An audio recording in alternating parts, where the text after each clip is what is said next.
तो आइए सबसे पहले हम बात करते हैं लीफ मार्जिन की। तो सबसे पहला टाइप है इंटायर। तो इस प्रकार के लीफ मार्जिन में जो लीफ के किनारे होते हैं वो स्मूथ होते हैं, जैसा कि आप इमेज में देख सकते हैं। दूसरा है, सेकंड है रिपेंड या अंडुलेट। तो इस प्रकार के लीफ मार्जिन में आप देखेंगे जो लीफ का किनारा होता है वो लहरदार यानी कि वेवी होता है। अगला है सिरेट। तो इस तरह के लीफ मार्जिन में जो लीफ का किनारा होता है वो टिथ लाइक होता है, यानी कि आप एक तरह से जैसा कि आरी में देखते हैं उस टाइप का दिखाई देता है, और आपने रोज़ में इस तरह के लीफ मार्जिन को देखा होगा। अगला है बाइसिरेट। तो इसमें टूथ लाइक मार्जिन की 2 लेयर होती है।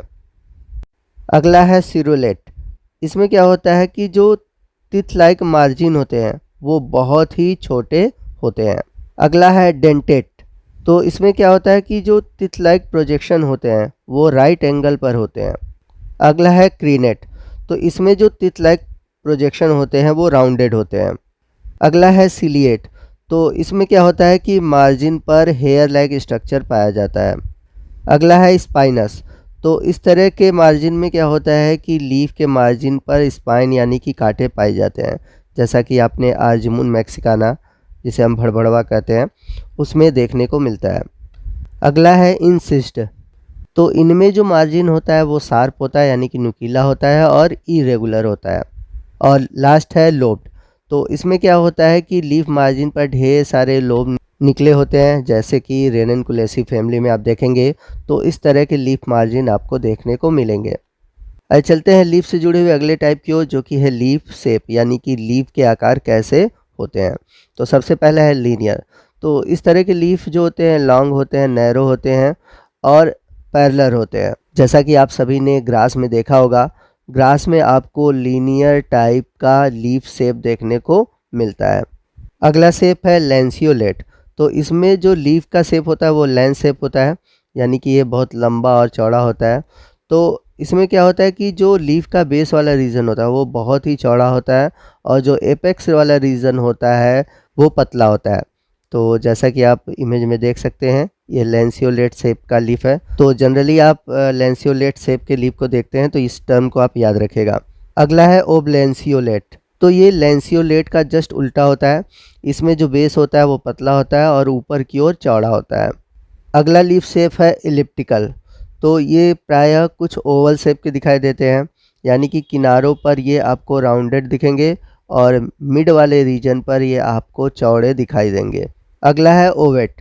तो इसमें जो लीफ होता है वो ओवल शेप का होता है, जैसे कि मुर्गी के अंडे होते हैं, कुछ उस शेप का आपको दिखाई देगा, जैसा कि आप इमेज में देख सकते हैं। अगला लीफ शेप है ओबोवेट। तो ये जो लीफ शेप होता है यह ओवेट का अपोजिट होता है, यानी कि इसमें जो एपेक्स वाला रीजन होता है वो चौड़ा होता है और बेस वाला रीजन बहुत ही पतला होता है। अगला लीफ शेप है कॉर्डेट। इसमें जो लीफ होता है वो आपको हार्ट शेप दिखाई देता है, जैसा कि आपने बीटल यानी कि पान की पत्तियों में देखा होगा। चलते हैं अगले लीफ शेप की ओर, जो कि है ओब्लॉन्ग। तो इस प्रकार का जो लीफ होता है वो बहुत लंबा होता है और चौड़ा कम होता है, ठीक है। और इसमें जो मार्जिन होती है वो उसकी लंबाई की पैरेलल रहती है, जैसा कि आप इमेज में देख सकते हैं। अगला है लाइरेट। तो इस प्रकार का जो लीफ का शेप होता है वो वीणा के आकार का होता है। इनमें जो टर्मिनल लोब होता है वो पिनेटिफाइड होता है। इसके अलावा इनमें कुछ स्मॉलर लोब भी देखने को मिलते हैं। तो जैसा कि इमेज में आप लाइरेट शेप के लीफ को देख सकते हैं। अगला लीफ शेप है स्पैथुलेट। तो इसमें जो लीफ होता है वो चम्मच के आकार का यानी कि स्पून के आकार का होता है। तो इसका आगे वाला जो रीजन होता है बहुत ही चौड़ा होता है, जबकि एपेक्स वाला रीजन जो होता है बहुत ही पतला होता है। अगला है सैगिटेट। तो इसमें जो लीफ होता है वो एरो हेड के समान होता है, जैसा कि आप इमेज में देख सकते हैं, ये आपको एरो शेप दिखाई देगा। अगला है रेनिफॉर्म। तो इसमें जो लीफ का शेप होता है वो किडनी शेप का होता है। चलते हैं लीफ से जुड़े हुए अगले टॉपिक की ओर, जो कि है लीफ वेनेशन। तो आइए सबसे पहले समझते हैं कि वेनेशन क्या होता है।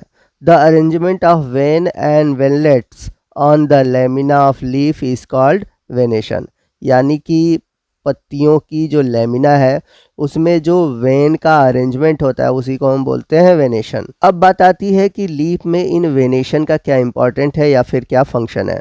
तो सबसे पहला जो इम्पॉर्टेंट फंक्शन है कि इन्हीं वेन के थ्रू जो वाटर का कंडक्शन होता है वो होता है, क्योंकि इनमें जाइलम टिश्यू पाए जाते हैं।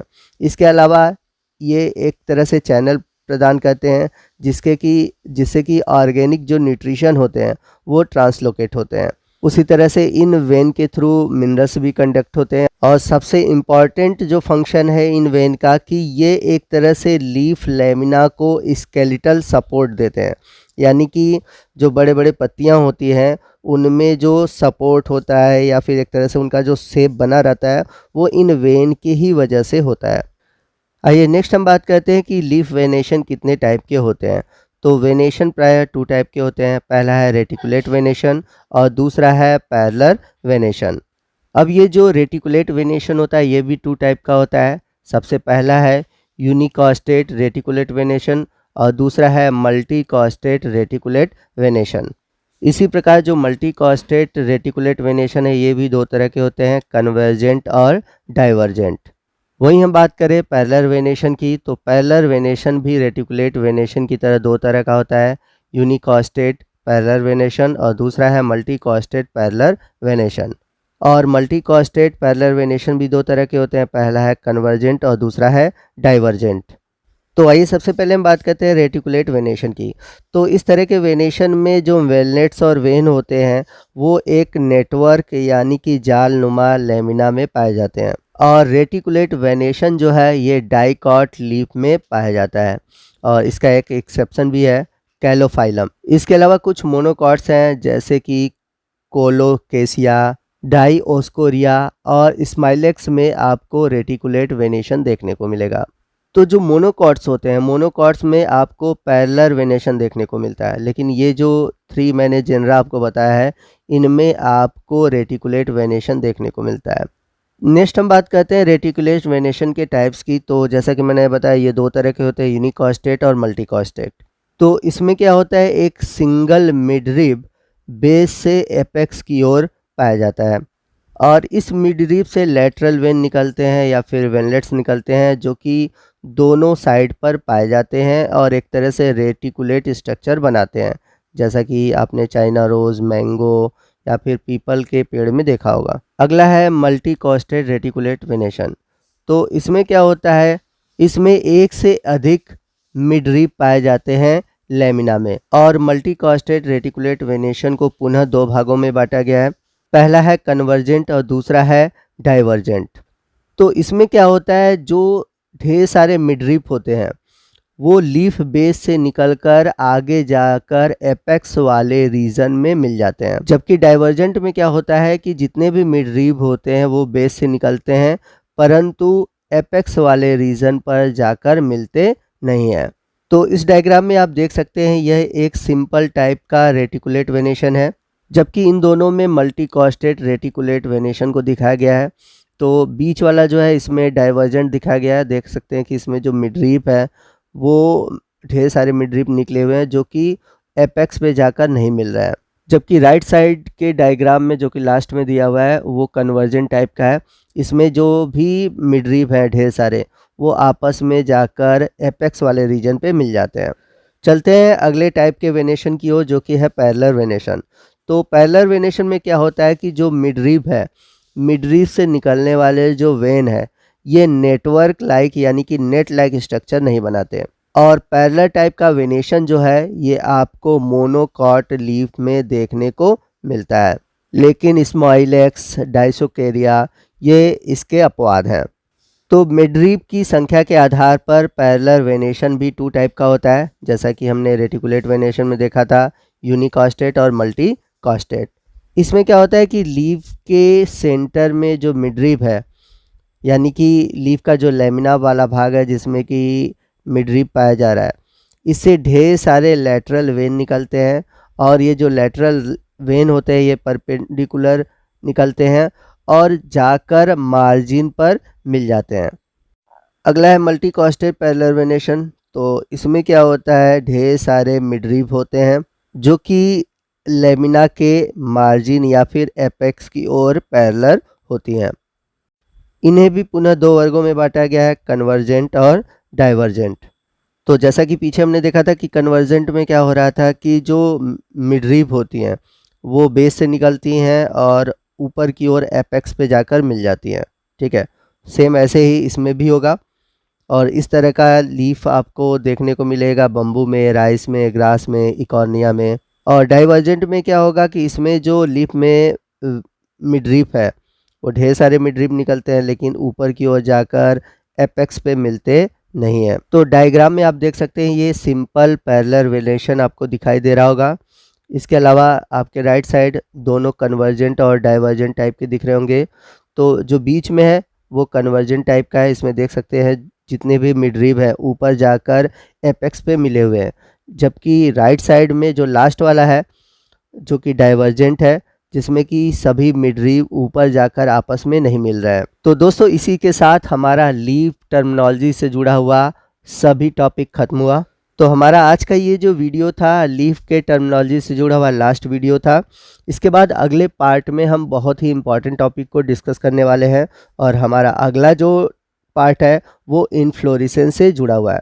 तो बहुत ही इंपॉर्टेंट टॉपिक है, ज़रूर आप इस वीडियो को देखिएगा।